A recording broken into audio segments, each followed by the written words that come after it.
For some companies, a forecast only considers opportunity pipeline. But if you're a manufacturer, that would be a no-no. You can't just look at opportunities. I mean, that would be like reading half of a book. If you're a manufacturer, you need to see opportunities coming. You need to see all those future orders that you have planned. Remember the last time we talked about sales agreements and all the orders coming from that, or ad hoc orders along the way? But that repetitive business is where most of your money comes from. That must be included in your forecast. In Manufacturing Cloud, that takes care of it with account forecasting. The standard Sales Cloud product has the company level forecast, but Manufacturing Cloud provides account forecasting.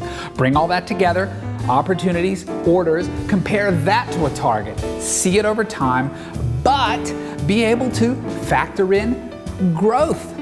If you want to grow this account by 10%, or if you see the market growing by 10%, factor that in so that you can see that over time. And as well, divide and conquer. Those targets that you set, those growth forecasts, those growth goals, hand them out to your team. Sales targets are there as well, so assign those specific targets at an account level, not just a company level, to those salespeople.